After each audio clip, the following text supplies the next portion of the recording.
याबद्दलचा तपशील आपण घेत राहू। यानंतर बातमी आहे मुंबईत। आज मुंबईतील शिवाजी पार्कमध्ये वंचित बहुजन आघाडीची जाहीर सभा होते। शिवसेना आणि मनसेचा बालेकिल्ला असलेल्या दादरमध्ये होणाऱ्या या सभेकडे सर्वांचं लक्ष लागलंय। एमआयएमचे अकबरुद्दीन ओवैसी आणि प्रकाश आंबेडकर हे सभेला मार्गदर्शन करणार आहेत आणि या सभेत वंचित बहुजन विकास आघाडीच्या मुंबईतील काही उमेदवारांची नावंही जाहीर होण्याची शक्यता आहे।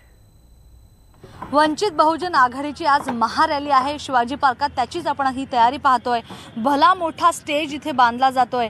जे जे वंचित बहुजन आघाडीमध्ये सामील झालेत असे सगळ्या अति महत्त्वाच्या व्यक्तींना वर स्टेजवर बसवलं जाणार। त्याच्यामुळे हा जो स्टेज आहे त्याच्या बाजूला आणखी एक छोटा स्टेज करतानाच आपण दृश्य बघायला मिळतोय। फार मोठा स्टेज आहे हा।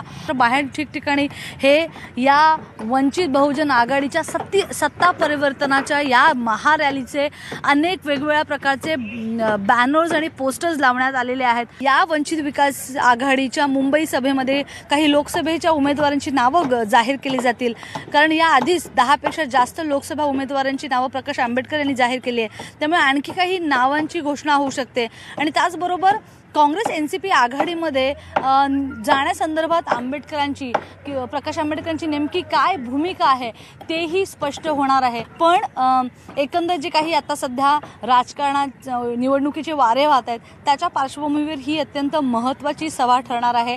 या आघाडीसाठी नाहीच तर काँग्रेस एनसीपी आघाडीमध्ये सामील होण्यासंदर्भात नेमकी ही वंचित आघाडी काय, बहुजन वंचित आघाडी नेमकी काय भूमिका घेते याकडे आता सगळ्यांचं लक्ष लागलंय। व्हिडिओ जर्नलिस्ट उमेशसह स्वाती लोखंडे, न्यूज 18 लोकमत, दादर शिवाजी पार्क। वंचित बहुजन आघाडी काँग्रेस राष्ट्रवादीसोबत जाणार नसल्याचं प्रकाश आंबेडकरांचे बंधू भीमराव आंबेडकरांनी स्पष्ट केलं। आज होणाऱ्या सभेला 2 लाख लोक उपस्थित राहतील असा दावाही त्यांनी केलाय।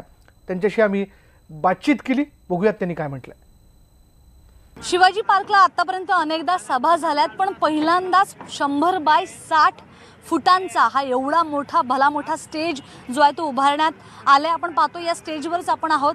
पोलिसांचंही म्हणणं आहे की आतापर्यंत या शिवाजी पार्कात एवढा मोठा स्टेज उभारला नाही आणि या स्टेज संदर्भात नाही पण एकूणच या सभेविषयी काय काय आयोजन करण्यात आलेलं आहे, किती लोक येणं अपेक्षित आहे या संदर्भात बोलण्यासाठी आयोजक आहेत या सभेचे भीमरावजी आंबेडकर। आपण त्यांच्याकडनं जाणून घेऊया। साधारणतः आता आपण पाहतोय की काम सुरू आहे, पण एवढा मोठा स्टेज बांधण्यामागे काय कारण आहे नेमकं? भारिप बहुजन आणि वंचित बहुजन आघाडीची ही शेवटची सभा आहे।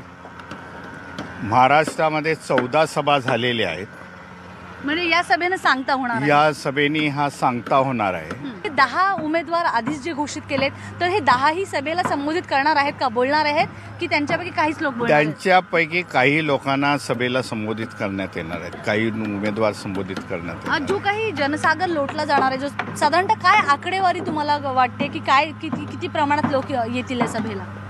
आमच्या म्हणण्याप्रमाणे 2 लाखाचा आकडा आम्ही क्रॉस करू, एवढ्या मोठ्या संख्येने लोक येतात। सध्या बाळासाहेब आंबेडकर आणि त्याचबरोबर ओवैसी काय बोलतात त्यांच्याकडे लक्ष आहे, पण यांच्या व्यतिरिक्त कोण बोलणार आहे? यांच्या व्यतिरिक्त लक्ष्मण माने आहेत, विजय मोरे आहेत आणि प्रत्येक समाजाच्या अध्यक्षाला त्याला बोलण्याची संधी आहे। म्हणजे आज संपूर्ण भारिप बहुजन महासंघ वंचित आघाडीच्या उमेदवाराची इथे घोषणा करण्यात येणार।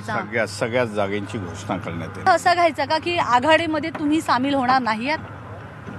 तो काय डिसिजन असेल तो पक्षप्रमुख आमचे बाळासाहेब आंबेडकर ते घेतील। खरं तर भीमरावजी आंबेडकर यांनी सुतोवाच केलेला आहे की बाकी सगळ्या महाराष्ट्रातल्या उमेदवारांची घोषणा आज केली जाणार आहे या मंचावर, इथून या सभेला संबोधित करत असताना।